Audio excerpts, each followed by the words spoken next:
Alors, j'aimerais que nous jetons un coup d'œil dans Actes et chapitre 1. Un verset très peu connu, chapitre 1, verset 8.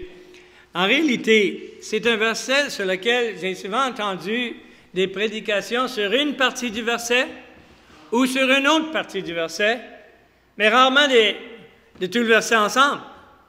Et ce matin, j'aimerais que nous regardions ce verset comme un ensemble. C'est rare qu'il y ait un seul verset qu'on a de la misère à le voir comme un ensemble, mais ça arrive avec celui-là. « Mais vous recevrez une puissance, le Saint-Esprit survenant sur vous, et vous serez mes témoins à Jérusalem, dans toute la Judée, dans la Samarie, et jusqu'aux extrémités de la terre. » Alors, un verset comme ça peut nous pousser à nous poser quelques questions personnelles. Par exemple, as-tu le Saint-Esprit? On répond, bien sûr, j'ai le Saint-Esprit, nous l'avons tous et nous sommes enfants de Dieu. 1 Corinthiens 12, 13, on a tous été baptisés d'un seul esprit, on a été abreuvés d'un seul esprit, etc. Hein? Alors, dans ce cas-là, as-tu de la puissance comme chrétien? Es-tu un témoin pour le Seigneur Jésus à Jérusalem, en Samarie, jusqu'aux extrémités de la terre? C'est des questions qui peuvent quelquefois être un peu troublantes. Parce que quand on voit le verset, on voit réellement de quoi Jésus parlait. Et c'est intéressant, il ne dit pas, mais vous recevrez le Saint-Esprit qui sera une puissance. Non, il dit, vous recevrez une puissance, le Saint-Esprit survenant sur vous. Il commence avec puissance. Et puis, c'est quelque chose, ça, parce que on voit qu'il veut vraiment souligner au début cet aspect-là de puissance. Les disciples, ils avaient posé des questions au sujet de la fin du monde ou au sujet des temps et des royaumes établis, etc. Et puis, selon les différentes idées qu'on peut avoir sur l'eschatologie, non, sur la dispensation, si c'est Israël, l'Église ou les enfers, la chose c'est qu'eux autres, ils voulaient avoir les détails. Et j'ai dit, écoute, c'est pas vous autres à savoir ça. Mais vous êtes intéressés par ça, de qui règne, puis la puissance et tout ça. Vous allez recevoir une puissance. Vous allez recevoir une puissance. Le Saint-Esprit survenant sur vous. Donc, le résultat d'avoir le Saint-Esprit, c'est d'avoir la puissance. Si tu n'as pas de puissance, tu n'as pas l'esprit. Quoi? Oui. Si tu as l'esprit, tu as de la puissance. Il y a peut-être quelqu'un qui est assis là aujourd'hui qui dit, mais moi j'ai reçu le Seigneur, ça fait longtemps, puis la Bible enseigne qu'on a tous le Saint-Esprit, mais il ne me sent pas bien puissant. Bien, peut-être que tu as de la puissance, mais tu ne le sais pas. Peut-être que tu as en masse de puissance, mais ça ne paraît pas. Je vais donner un exemple. Moi, je suis ici au pays pour seulement 6 mois. Alors, ça ne valait certainement pas la peine de penser à acheter une voiture. Alors, chaque fin de semaine, je loue une voiture. Enterprise, ça me coûte juste 9,99 par jour pour les fins de semaine. C'est le fun, par exemple, parce que quand on loue une voiture, c'est toujours une voiture neuve. Merci. Une voiture neuve, bien, c'est généralement plus puissant qu'une vieille bagnole, un vieil bagnole, non? C'est le fun, une voiture neuve. Vraiment, c'est le fun. Dans la cour, actuellement, j'ai un Sonic. Alors, je sais, c'est pas dans les grosses voitures, mais c'est quand même, c'est un 2014. C'est neuf. Et c'est puissant. C'est puissant. Tu touches à une peine de gaz, puis oups, c'est mieux de mettre sur le cruise control. C'est puissant. Mais actuellement, hein, le Sonic, il est stationné dans la cour. Es-tu puissant? Ben oui, il est puissant. Ça paraît-tu? Ben non, il est stationné dans la cour. Comme enfant de Dieu, es-tu puissant? Oui, je te le dis que tu es puissant, tu es extrêmement puissant. Super puissant. Ça paraît-tu? Pour quelques-uns, ils sont encore stationnés dans la cour. Et ça ne paraît pas. C'est ça qui est le seul problème. Maintenant, si tu discutes sur qui est-ce qui est le Saint-Esprit, mais sans avoir d'évidence de l'avoir dans ta vie, tu pourras avoir l'air saint. Tu sais comment on discute? Il y a des croyants très sincères que j'apprécie beaucoup, que je respecte beaucoup, mais ils sont convaincus que recevoir le Saint-Esprit, c'est une deuxième expérience de grâce. Ça ne vient pas avec la conversion.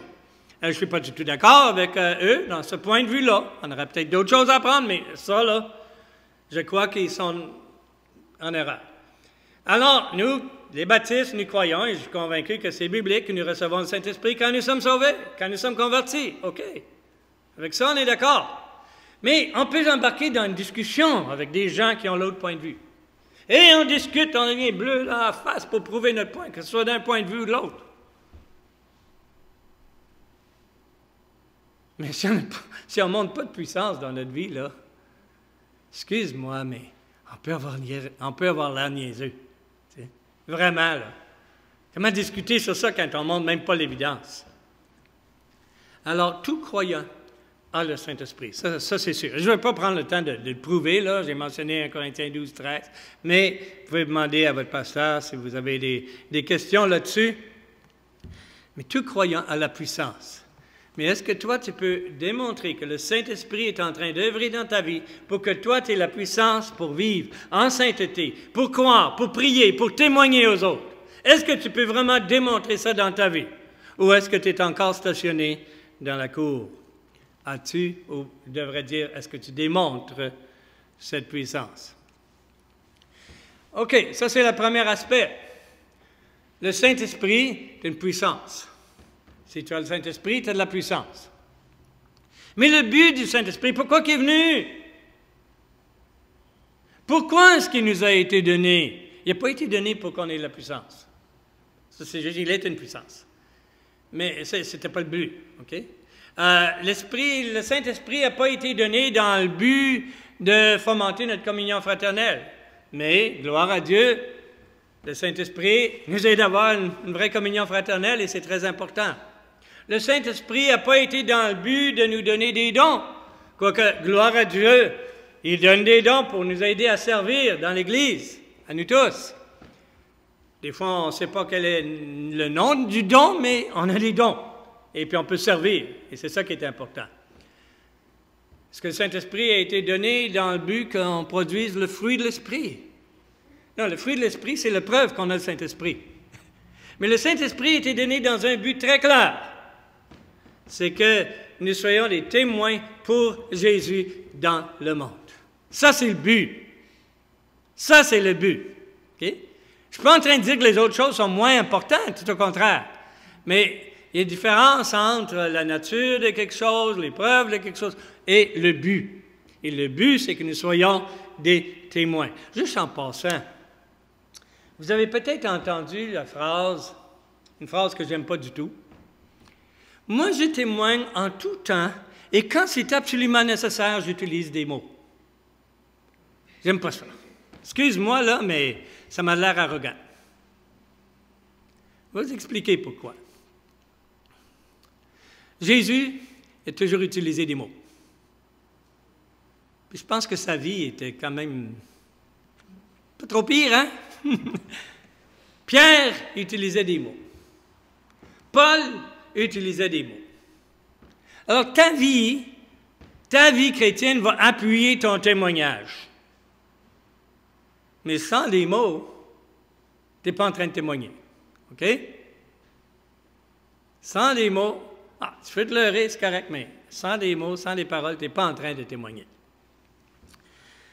Alors, es-tu un témoin pour Jésus-Christ? Je peux te donner la réponse. Oui, tu es un témoin pour Jésus-Christ. Mais quoi? Moi, je ne témoigne pas. Fais rien, tu es un témoin pour Jésus-Christ pareil. Ça veut dire ça? Hein? En passant, c'est ridicule d'insister que tu as l'esprit depuis ta conversion. Je dis, si tu n'es pas un témoin, tu es un témoin. Mais si tu n'es pas en train de témoigner, un croyant qui ne témoigne jamais, il est vraiment en train de montrer de l'hypocrisie. Je dis, il est un hypocrite, c'est peut-être un peu fort ça, mais il est en train de démontrer de l'hypocrisie dans cet aspect-là. Et je vais vous expliquer. Ce qui arrive, c'est que quand je dis tu es un témoin,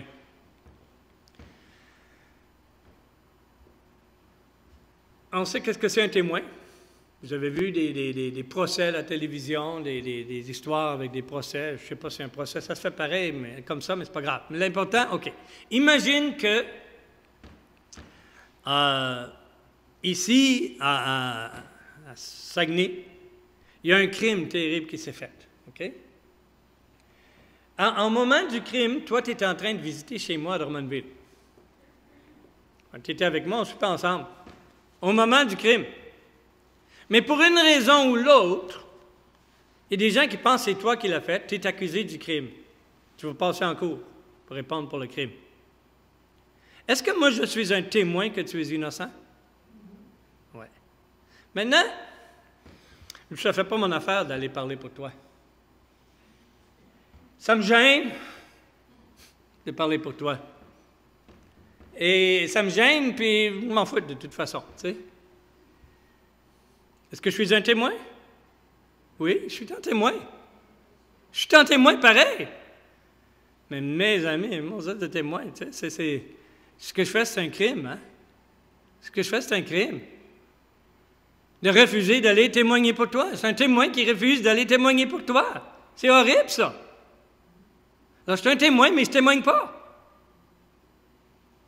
Et il y a quelqu'un qui est en train de passer en cours actuellement avec un énorme jury. Pas juste 12, beaucoup plus nombreux. Et cette personne est en train d'être accusée de mentir, d'être un idiot, d'être fou ou d'être ou de mentir. Okay? Parce que il dit qu'il est le Fils de Dieu et qu'il a été crucifié pour payer pour tes péchés, qu'il est ressuscité et qu'il est maintenant à la droite du Père, dans la gloire, et qu'il va revenir en gloire et qu'il va juger tous. Et que tous ceux qui croient en lui périssent pas, ils ont la vie éternelle. Et ceux qui ne croient pas sont perdus. C'est ça qu'elle dit. Et il est accusé d'être un menteur. Et le jury, c'est le monde entier. Il est devant le barreau. Et toi et moi, nous sommes les témoins. On va-tu témoigner ou non? On va-tu témoigner en sa faveur ou non? Vous voyez, on pense que quand on témoigne, c'est parce qu'on a à cœur les gens, le salut des gens. Bien sûr, j'espère qu'on a à cœur le salut des gens. Mais plus que tout, on témoigne pour lui. On témoigne pour lui. Ça, c'est la plus grande raison. Pour le Fils de Dieu, qui est devant le barreau. Alors, quelle sorte de personne es-tu? Est-ce que tu amènes l'Évangile aux autres? Ou es-tu en train, une de ces personnes à qui on aurait besoin d'amener l'Évangile? Le but de recevoir l'Esprit, c'est qu'on participe dans la tâche d'amener l'Évangile au monde entier. Oui, à Jérusalem, dans la Judée, dans la Samarie, jusqu'aux extrémités de la terre. Es-tu capable de faire ça? Bien, tu ne peux pas être partout. Tu ne peux pas être partout. Mais tu as besoin de comprendre que le champ, ce n'est pas le Québec. Le champ, ce n'est pas l'Espagne. Le champ, ce n'est pas le Honduras. Le champ, c'est le monde. Évidemment, tu es au Québec, c'est la première responsabilité, c'est sûr. Mais tu dois avoir à cœur le monde entier. Il y a deux sortes de personnes. Il y a ceux qui parlent de Jésus-Christ et ceux qui doivent entendre de Jésus-Christ. Une petite histoire cocasse, c'est une histoire inventée, là, ça n'a pas eu lieu. On parle d'une réunion missionnaire, okay? Une réunion au sujet des missions, réunion d'église. Et là, ils allaient prendre une offrande pour les missions. Les placeurs commencent à prendre les offrandes, mais il y a un homme un peu baveux là-dedans, il dit, je crois pas à ça, les missions. Oui, le placeur, qui a déjà ramassé pas mal d'argent, il s'approche de lui, il dit, bien, servez-vous, il dit, c'est pour les perdus.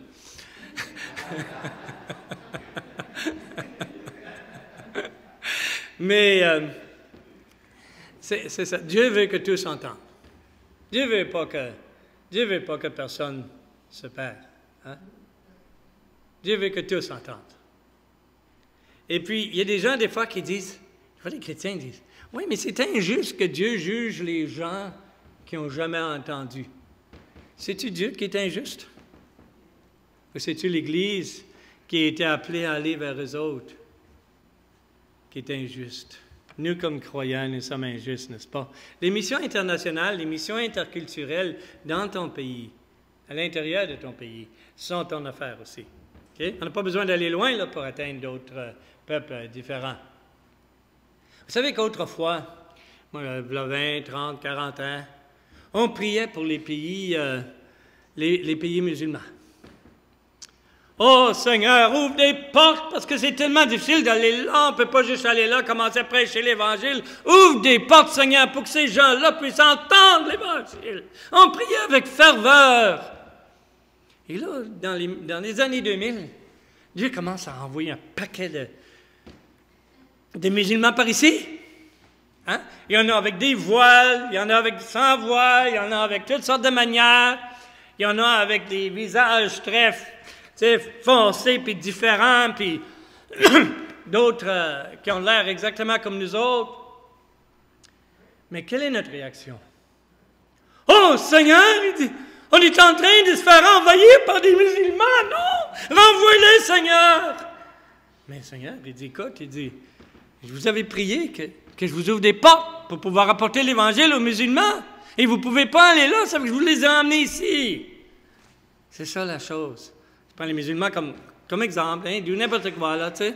Mais c'est ça la chose, c'est que Dieu nous a donné une opportunité extraordinaire qu'on n'a jamais eue dans les siècles passés. C'est incroyable. Merci Seigneur pour chaque hindou, chaque musulman, chaque bouddhiste et chaque qui vivent proche de chez nous. Merci Seigneur pour les 2 lesbiennes qui vivent dans la maison à côté et les 2 gays qui vivent dans la maison à l'autre bord. Merci Seigneur. Parce que je peux être un exemple de Jésus pour eux, d'amour. Et puis je peux, à un moment donné, les rendre témoignage de ce que Jésus a fait dans ma vie, sans les juger. Le